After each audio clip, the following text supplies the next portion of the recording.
Sahabat SDP, selamat pagi. Di sini karena pagi gitu ya. Saat ini saya ada di Istana Rosendal di kota Stockholm, dan topik kali ini saya akan bicara tentang peran guru sebagai mediator. Dan saya teringat apa yang ditulis dalam kitab Ayub 36 ayat 22 mengatakan, sesungguhnya Allah itu mulia dalam kekuasaannya. Siapakah guru yang seperti dia? Saya berharap kita bisa menjadi seorang pendidik, seorang guru yang mendekatilah gitu, karena kita tidak mungkin menjadi guru yang sempurna seperti Tuhan. Pertanyaan paling penting adalah apa saja peran guru di dalam pendidikan.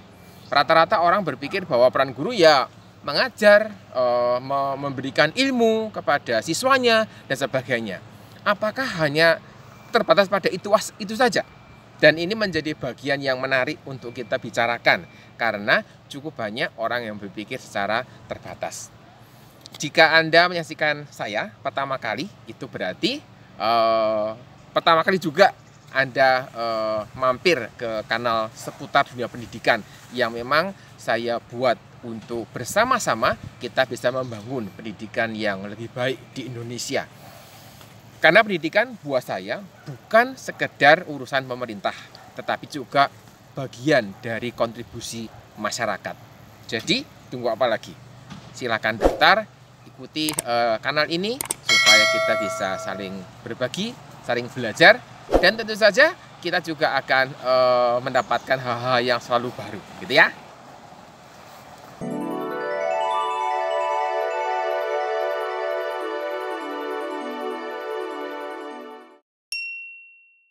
Asumsi masyarakat di Indonesia pada umumnya adalah mahasiswa yang lulus dari program pendidikan FKIP, begitu ya. Kalau dulu namanya IKIP, itu identik dengan menjadi seorang guru.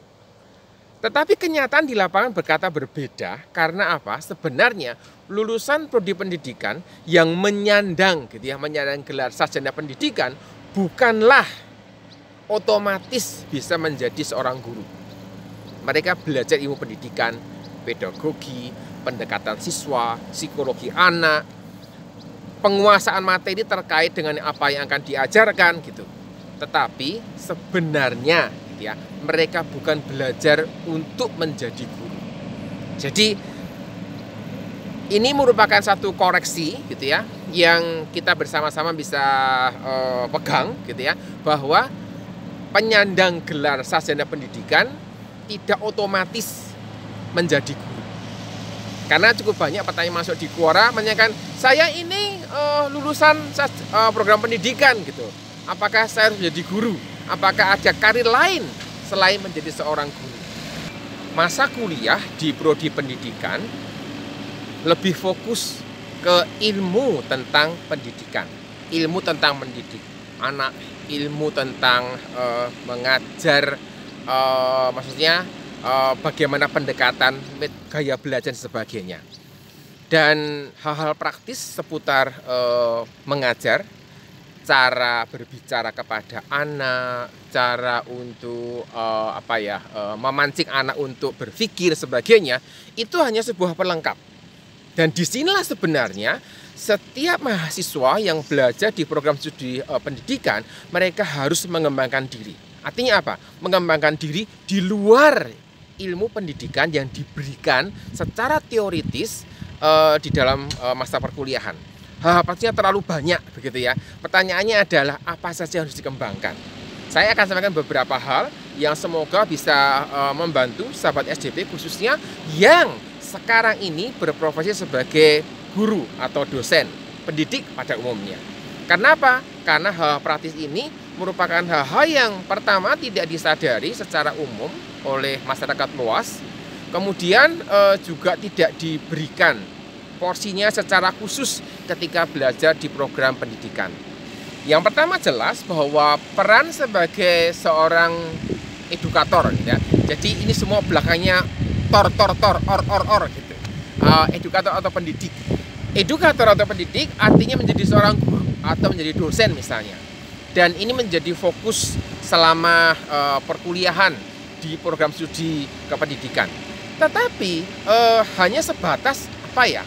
Sebatas penguasaan materi yang diajarkan, sebatas teori gaya belajar, sebatas psikologi perkembangan anak misalnya bagi yang ada di PG PAUD atau PGSD, atau hal-hal yang berhubungan dengan cara belajar yang bervariasi dan sebagainya. Tetapi tidak lebih dari itu. Kenapa? Karena waktu di dalam 4 semester, 4 tahun, 8 semester, 144 SKS tidak akan cukup untuk memberikan semuanya. Sehingga peran guru sebagai seorang edukator, sebagai pendidik ini menjadi sentral gitu ya, menjadi sentral, dan materi-materinya juga arahnya semua ke sana. Bagaimana dengan yang lain? Dan itu yang akan saya lanjutkan di bagian berikutnya. Peran kedua adalah menjadi mediator. Median dalam bahasa statistik, median itu di tengah-tengah. Di tengah-tengah berarti ada beberapa pihak begitu. Kalau ada dua pihak, kiri dan kanan, maka di tengah-tengahnya ini menjadi mediator. Dan biasanya mediator ini terjepit di dua sisi gitu ya, harus bijak di kiri, bijak di kanan, tetapi tetap tulus, tidak boleh munafik, tidak boleh curang begitu ya. Dan menjadi mediator, misalnya di tengah-tengah konflik antar siswa, konflik antar kelompok di dalam kelas, bagaimana seorang guru menjadi mediator yang bisa menyelesaikan konflik ini. Tidak ada konflik yang sama persis, sehingga tidak ada satu cara yang berlaku untuk semuanya. Guru dan sekolah di sisi lain gitu ya, ada orang tua di sisi yang berbeda lagi. Maka guru ini menyampaikan informasi dari sekolah ke orang tua. Ini juga menjadi seorang mediator. Dalam bahasa lainnya namanya menjadi juru bicara. Dan ketika orang menjadi seorang mediator, maka seorang guru mesti belajar yang namanya ilmu komunikasi.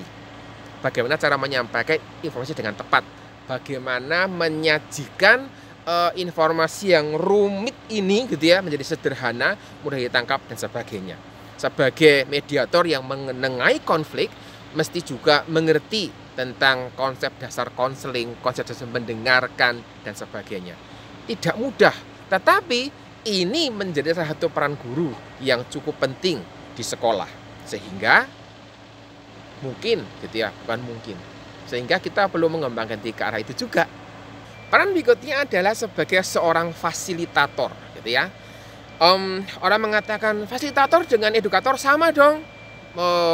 Menurut saya berbeda gitu ya. Berbeda di cara pendekatannya.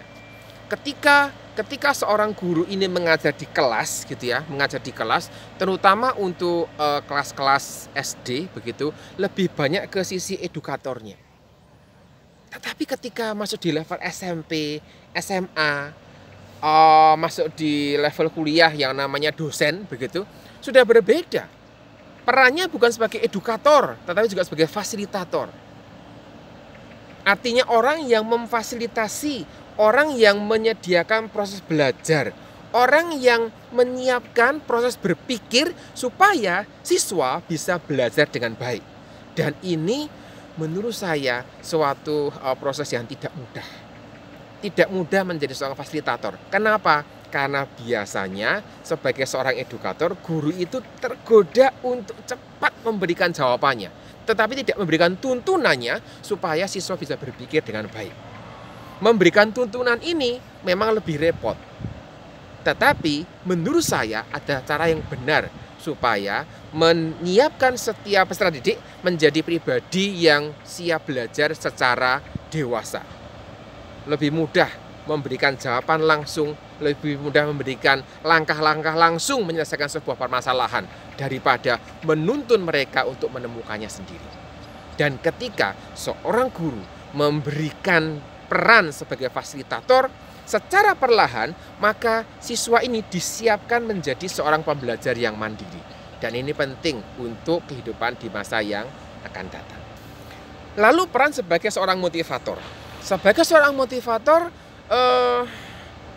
Tujuannya berarti bisa memberikan motivasi. Tujuannya adalah memberikan dorongan. Ada banyak hal yang bisa membuat siswa ini tidak punya motivasi belajar. Depresi karena tekanan hidup. Ada cukup banyak siswa di Indonesia gitu ya yang depresi, tertekan karena orang tuanya mau supaya ayo kamu mesti ranking, ayo nilainya semua mesti baik gitu. Padahal tidak ada orang yang ahli di semua bidang.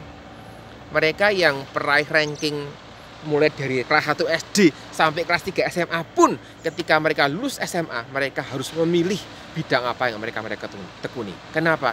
Tidak ada orang yang ahli di semua bidang. Di tengah-tengah masa seperti ini, guru hadir sebagai seorang motivator yang mendorong siswa untuk mau belajar. Tetapi, nah penting ini, saya menekankan bahwa guru perlu menjadi motivator, tetapi guru itu bukanlah satu-satunya motivator yang harus bergerak. Karena memberikan motivasi bukan hal yang mudah. Terus terang, setiap siswa, setiap anak punya latar belakang karakteristik yang berbeda. Sehingga ketika memberikan motivasi, maka ada pendekatan tertentu yang mesti dilakukan dan ini tergantung dari anaknya. Sekali lagi, ilmu motivasi ini tidak diberikan di dalam masa kuliah dalam program pendidikan. Mereka harus mencari sendiri di luar, ikut pelatihan. Kalau sekolahnya peduli, ada pelatihannya. Tetapi pelatihan 1, 2, atau 3 kali juga belum tentu cukup untuk bisa menjadi seorang motivator yang handal. Peran berikutnya adalah menjadi seorang evaluator. Saya bertanya di Quora, mengapa perlu ada evaluasi dalam pembelajaran? Segala sesuatu kita perlu evaluasi. Ketika kita tidak mengevaluasi apapun, maka kita tidak pernah bisa mengerti tingkat keberhasilan yang dikerjakan. Sehingga kita perlu evaluasi. Dan ketika kita bicara evaluasi, kita memerlukan seorang evaluator. Dan guru hadir juga menjadi seorang evaluator. Mahasiswa di program pendidikan juga belajar berbagai macam cara mengevaluasi. Dan menariknya, saya tidak mengatakan bahwa sulitnya gitu ya.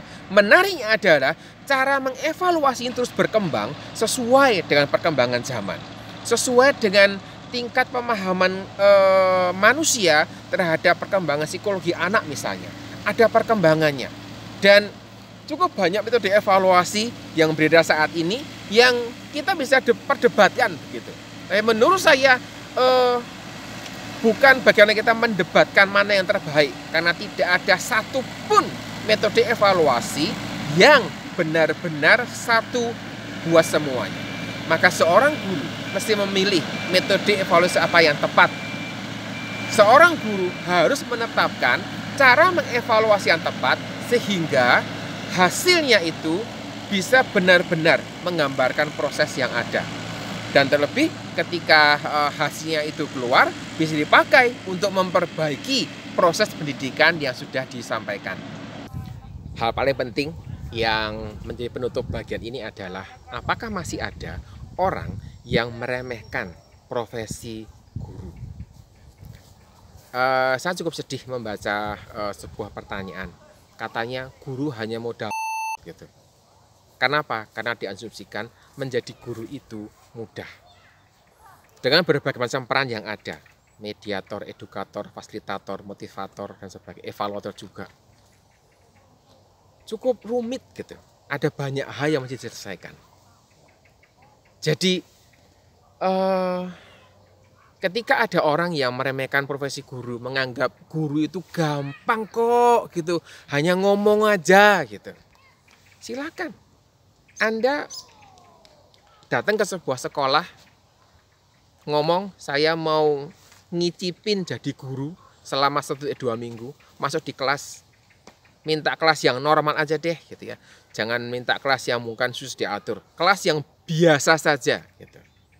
Menghadapi siswa tidak mudah dengan berbagai peran yang ada.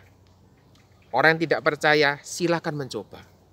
Tetapi kalau Anda mengatakan bahwa saya tidak mau coba, tetapi Anda tetap meremehkan profesi guru, itu tidak konsekuen. Gitu. Sehingga ya saran saya sederhana, jika ada tetangga atau teman sahabat SDP yang merasa gitu ya, merasa jadi guru itu mudah, tidak ada tantangannya sebagainya, mungkin sebaiknya mereka nonton video ini. Mungkin sebaiknya mereka disarankan untuk mencoba menjadi guru, karena menjadi guru bukan hal yang mudah. Dari Istana Rosenda di kota Stockholm, karena YouTube Suara Dunia Pendidikan menyampaikan materi hari ini, semoga bermanfaat buat kita semua ya.